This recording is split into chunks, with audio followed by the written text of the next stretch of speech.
Where's Leo? No. Stop. Stop. You gotta wait till the to director. say action. You gotta wait till the director Yeah, says sorry. action. Somebody told me a long time ago, if you get a chance to direct a script, it may not be the one you want to direct.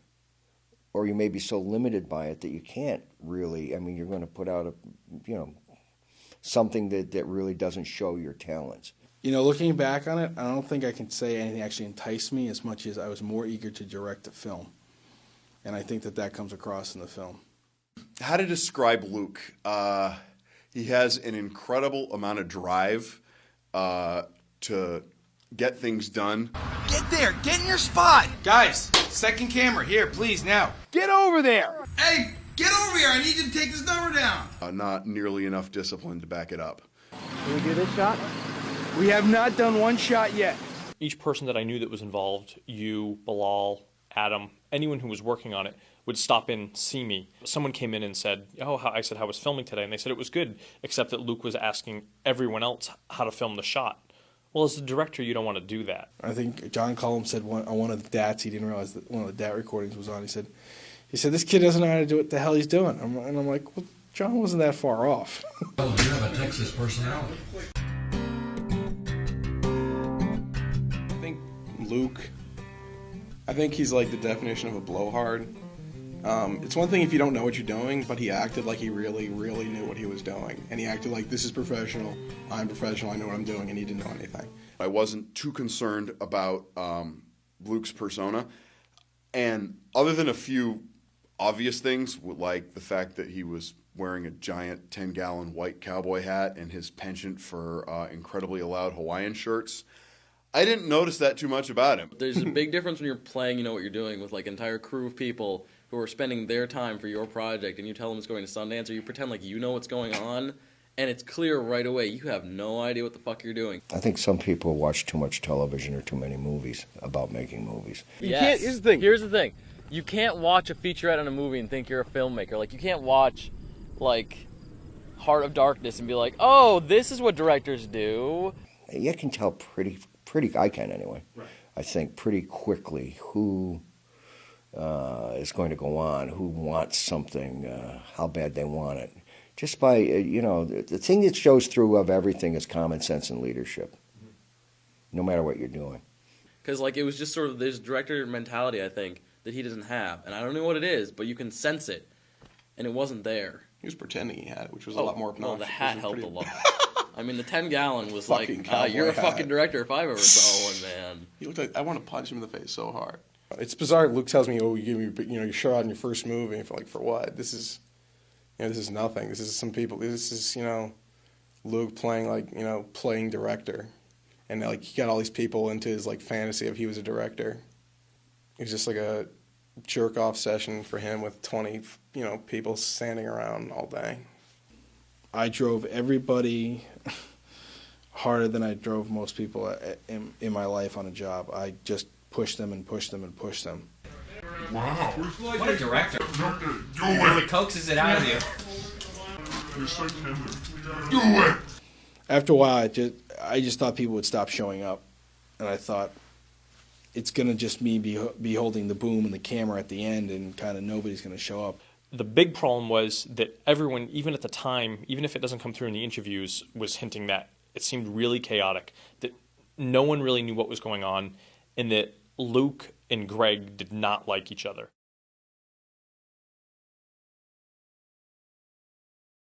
Co-directed? Why didn't I think of that? Just like the Wachowskis. That's right. A little bit different. Co-director is the worst idea in the history of filmmaking. Greg blackmailed his way into his directorial position by basically threatening to pull out when he had invested like 59 cents and Luke and Bilal had already spent over $2,000 on pre-production stuff unless they allowed him to be the director or co-director, whatever his title was. And Greg was getting angry at Luke and Bilal for not, executing exactly what was on the page. Luke's supposed to handle all the crew stuff, and Greg's supposed to handle all the actor stuff, and Luke's not supposed to talk to the actors and give them direction, and Greg's not supposed to interact with the crew. Right there you have two huge barriers that just didn't work on production. What would happen is if I would go and talk to them and give them direction, that they would say, well, he just told us to do something completely different. And looking back in retrospect, that was a really dumb idea. We just did it to sort of put a Band-Aid over a bullet wound. Nobody seemed to be talking to each other. There was no like post or structure. You know, who was the director, who was the cameraman. I think there was too much crossing of lines here. Nobody had a real definition. Again, too many chiefs. But that aside, even if they had been able to settle their difference once we started rolling, the fact is that Luke had ideas about technical aspects and Greg had ideas about dramatic and acting. So they could have complemented each other if they had been able to divide the responsibilities and decision making between each other, but they weren't able to. And since basically they were the guys piloting the movie, and they couldn't agree on where they were going, the movie didn't really go anywhere that it was supposed to. The fact that it got as far as it did was largely because Fred was able to keep the two of them from killing each other. This is Fred. He's like the best guy on set. You see, he brings the donuts and coffee. He also keeps Luke in a really good mood. Greg had wanted to create more ownership of the overall project, and it seemed as each day went on, you know, it was another thing that he wanted to take over, and another thing, and another thing, and another thing. Luke and Greg almost got, like, I know Luke was holding back being physical with Greg. Basically, Greg was, you know, doing the typical writer thing, you know, whereas in movies you should keep the writer far away from the set as possible because, you know, this is their baby. There was one day specifically where Greg came in and threw like a complete hissy fit. Yeah. About how me and Joe were dressing the set for the messy John Cullum set. Yeah, he and he came and he flipped out. He flipped out. Yes, I'm cleaning up, not the entire table, but we can make it look messy without it being disgusting. That's your shot. Yeah, just trust me.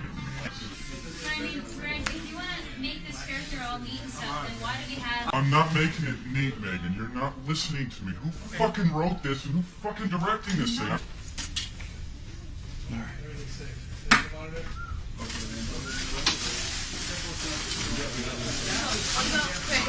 That's not the way it's supposed to be. Gotta get it right. What? Don't put stuff under the table. That's okay. And all that stuff. Monitor's up. Okay, let's just do something. No, Luke. No, I'm not here. Don't clean up my room.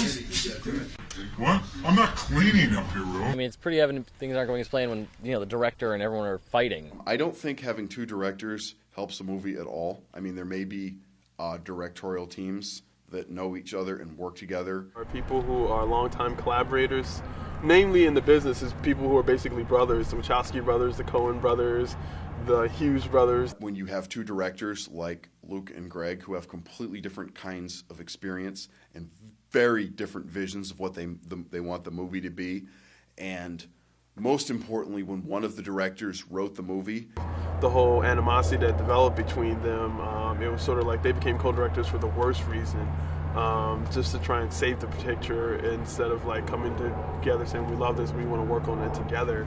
Make sure that you have a clear power structure and people know their jobs, because it's difficult enough to make a movie without people trying to figure out what they need to do and people trying to make power plays. Now, I do know this happens on major film productions that have entire departments where we had one person, but you have to know what your job is when you work on a movie, and you have to know who you answer to and who answers to you and what you can expect of them and what is expected of you. Because if it's a guessing game, it's going to fall apart really quickly. If you're talking about making a film, you know, an independent film, you're going to be with them for the next 1, 2, 3 years, you know, and it's going to be a long haul. And so you got to really, you know, they're going to be your collaborator, they're going to be your partner in this. And so you got to really trust the people, be able to depend upon them, and you got to really stand to people. You got to really like them, you know, you almost love them.